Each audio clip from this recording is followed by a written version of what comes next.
नमस्कार दोस्तों, एक बहुत बड़ी महत्वपूर्ण घटना हमारे परिवेश में ही घट रही है और हम उसकी गवाही दे रहे हैं।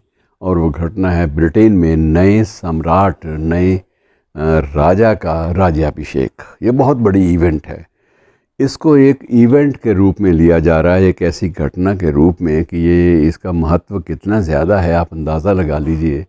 किसको देखने के लिए और इसकी गवाही देने के लिए और इसमें अपनी अपनी अपनी सम्मान और प्रतिष्ठा की जो छोटे छोटे चीज़ें हैं वो वहाँ पर प्रस्तुत करने के लिए, नए सम्राट को देने के लिए उपहार के रूप में दुनिया भर से लगभग 2000 विशेष अतिथि वहाँ पहुँचे हैं। 2000 विशिष्ट अतिथिगण, और अतिथिगण भी ऐसे जिनमें राष्ट्राध्यक्ष भी हैं, बहुत सारे देशों के प्रधानमंत्री भी हैं, हमारे स्वयं अपने उपराष्ट्रपति वो भारत का प्रतिनिधित्व भी कर रहे हैं।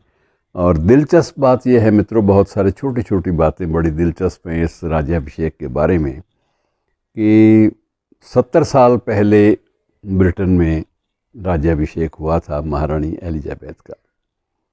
और उस वक्त मुझे याद है कि हिंदी के कवि थे नागार्जुन, उन्होंने एक कविता भी लिखी थी और कविता बड़ी दिलचस्प थी कि आओ रानी हम ढोएंगे पालकी। निर्णय ये हुआ था कि जब महारानी एलिजाबेथ महारानी बनेंगी, एलिजाबेथ जब महारानी के रूप में उनका राज्याभिषेक होगा तो भारत की ओर से भारत के प्रधानमंत्री भी जाएंगे।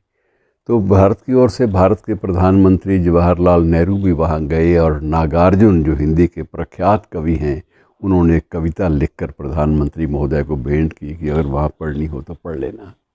और कविता के कुछ एक जो पंक्तियाँ हैं वो बड़ी दिलचस्प हैं कि आओ रानी हम ढोएंगे पालकी, कि आओ रानी हम ढोएंगे पालकी, यही हुई है राय जवाहरलाल की, आओ शाही बैंड बजाएं, आओ बंधनवार सजाएं। और ये भी स्थिति वस्तुतः थी कि जब एलिजाबेथ का जब राज्याभिषेक हुआ था तो समारोह हमारे देश में भी हुए थे। तो ये बड़ी अजीब एक विसंगतियों भरी उस दौर की बातें हैं जिनका जिक्र मैं कर रहा हूँ।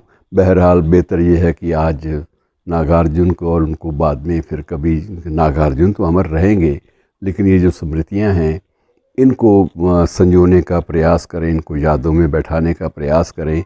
मित्रों, सबसे बड़ी बात यह है और विचित्र बात यह है कि जो नए सम्राट हैं चार्ल्स तृतीय, पहले भी 2 चार्ल्स हो चुके हैं शाही ख़ानदान में, तो चार्ल्स प्रथम, द्वितीय और ये तृतीय हैं।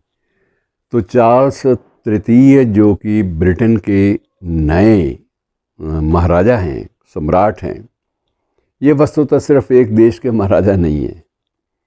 15 अन्य देश हैं जो ब्रिटिश साम्राज्ञी या सम्राट को भी अपना क्राउन, अपना मुकुट प्रदान करते हैं और जो ये घोषित करते हैं कि हम लोग भी इसी की प्रजा हैं। ये परंपरा है। वैसे अब इसमें बड़े बड़े देश हैं जो बहुत महत्वपूर्ण है और ब्रिटेन अपनी वो पुरानी जो आभा थी वो तो खो चुका है कब की। इनमें ऑस्ट्रेलिया भी है, इनमें कनाडा भी है, न्यूजीलैंड भी है, और ये देश प्रगति के दृष्टिकोण से ब्रिटेन से काफ़ी आगे निकल चुके हैं। लेकिन ये एक परंपरा का वहन ये भी करते हैं कि इन्होंने ये स्पष्ट रूप से अपने आप को उसी सम्राट, ब्रिटेन के सम्राट की प्रजा घोषित किया हुआ है। ये एक सम्मान है।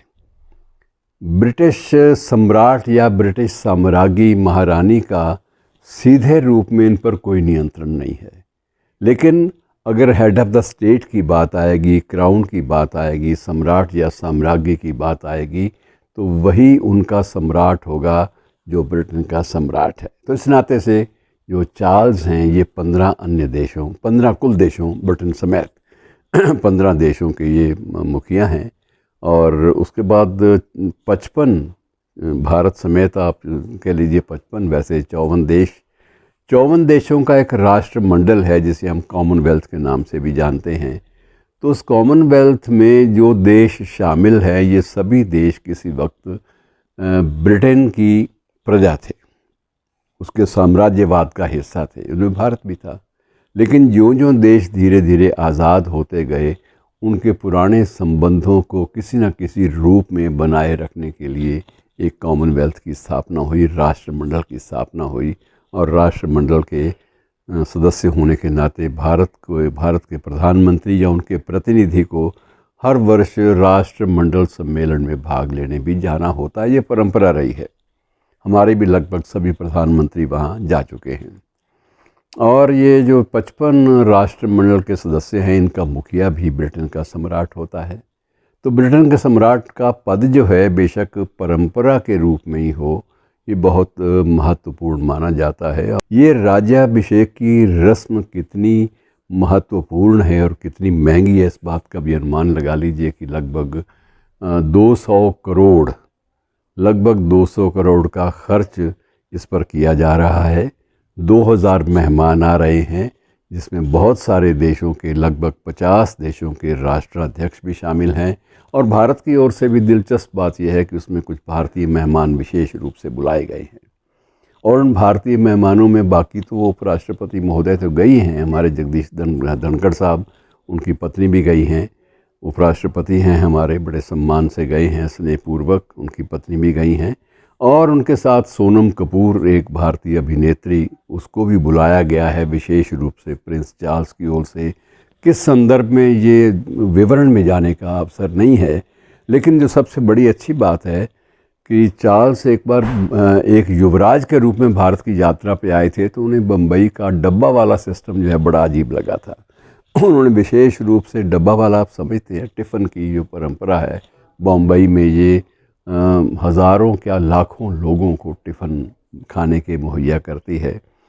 तो वो डब्बा वाला जो संगठन है, उसका नाम है डब्बा वाला, उस संगठन के भी 2 प्रतिनिधि विशेष रूप से ब्रिटेन के राज परिवार द्वारा वहाँ जाने के लिए बुलाए गए हैं, आमंत्रित हैं। तो वो भी वहाँ पर गए हैं। वो अपने संगठन की ओर से कुछ एक शॉल्स और कुछ और प्रतीक चिन्ह लेकर भी गए हैं। तो मित्रों, काफ़ी दिलचस्प है ये रस्म भी, और अगर आपने देखा हो तो अच्छी बात है, वरना आजकल तो दोबारा भी देखी जा सकती हैं चीज़ें। शुक्रिया।